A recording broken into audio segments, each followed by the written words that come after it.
Então, de lá pra cá ele vem surgindo no mundo. Chega em Nova York, né, anos 60, 68 no caso, começa a ser divulgado. Sempre a ligação do grafite sempre foi com a classe baixa, sempre foi. O uso do grafite sempre foi por essa classe, né? Sendo Pompeia, sendo Nova York, sendo onde for, sempre foi a classe baixa que usou o grafite, né?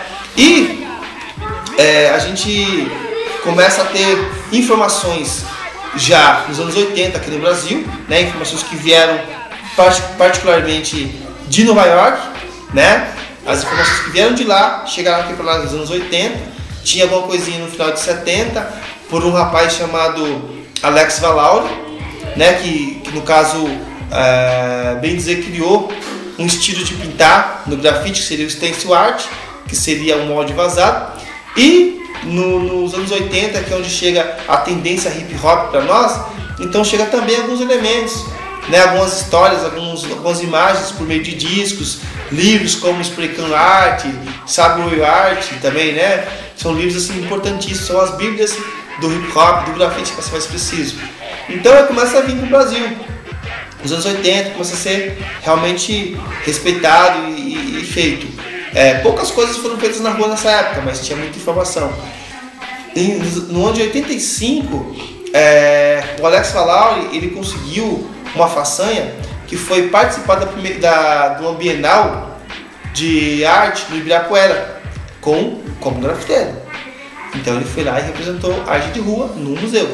Então a gente conseguiu várias coisas. Em 83, em Nova York, teve um cara que se destacou muito no grafite e se destacou muito no universo pop aí, que foi o Jean-Michel Basquiat, né? Onde teve aí um marchand, uma pessoa que produziu ele, que pôs ele na mídia, que foi o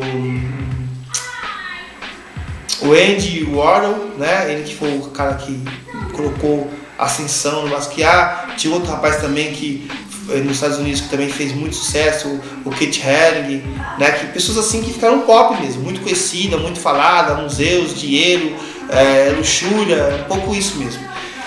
E no Brasil, né? Tá meio bagunçado assim, tô indo lá e cá, mas acho que tá dando para entender. E aí essa questão do Brasil, a gente ficou por 80 e temos 70, 70 temos o Alex Valauri junto com o Maurício Vilaça. Aí anos 80 os ícones era o Zelão e Robô, etc. Aí já 90 nós temos aí os ícones, temos Gêmeos, temos Binho, temos Guerra de Cores, que é o MC Puma, né? O Herê. 90 também já entra também, mas também não era tão falado, mas já... Eu tava começando, né? Mesmo em off, tava fazendo minhas coisinhas, né? Então começa a acontecer umas gerações, assim, né? Muitos falam que começou em 80, mas em 80 não tinha nada quase, né? Então, até creio que alguma coisinha aconteceu, mas, né? Pouquinhas coisas. Então, e o grafite também eu já falei, mas falo de novo, ele foi muito feito nas roupas no início, né? Dos anos 80, muito na roupa. Aí depois ele começou a ser parede mesmo. E aí a gente chega até os dias de hoje aí, onde a tecnologia está tomando conta, onde as pessoas pintam na internet, pintam virtualmente e fala pra caramba no Orkut. Então, um pouco da história, assim, de forma bem generalizada, assim, é um pouco isso assim, né? E lógico que temos também um outro nome que foi muito importante na história do grafite, que foi uma moça chamada Lady Pink. Uma moça que pintava muito trem, muitos muros, assim, ela era muito... Pintava e conseguia ser meiga, sabe? De São Paulo, era? Não, Nova York. Ah. Pintava e conseguia ser meiga, né? Temos outro cara também nos Estados Unidos que foi um cara muito falado, foi um rapaz chamado Fase 2. Esse cara também ele teve uma contribuição muito forte na questão de inovar, de aprimorar o grafite. Temos um outro que foi passageiro, mas que conseguiu também emplacar algumas coisas também nos Estados Unidos, foi o TAC 183, que conseguiu divulgar muito de forma simplória o grafite, que no caso seria os tags, as assinaturas, né? Então tem um pouco isso. Eu fiz uma contagem regressiva, assim. Rapidamente, né? E o que eu me lembro também do começo dos anos 80, né?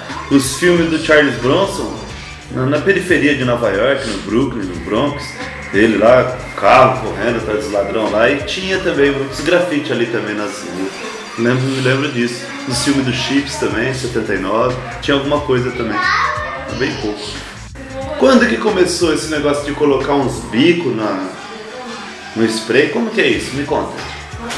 Olha, essas histórias aí começou a chegar pra nós aqui foi em 96, 97, né?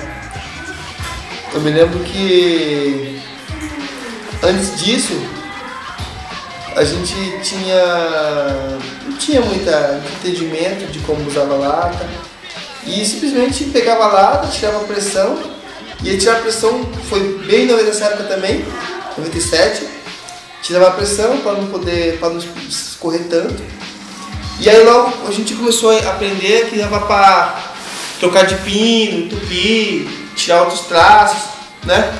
Aí em 98, o pessoal começou a vir muito pro Brasil, pessoas de fora, e começou a ter logo a galeria, alguns lugares assim que vendia acessórios para grafite, começou a ter esses acessórios que começaram a ser comercializados e a gente acabou sabendo, né, que era importante, que era fundamental, que dava para se fazer. Então acho que entre 96 a 98 chegaram essas informações.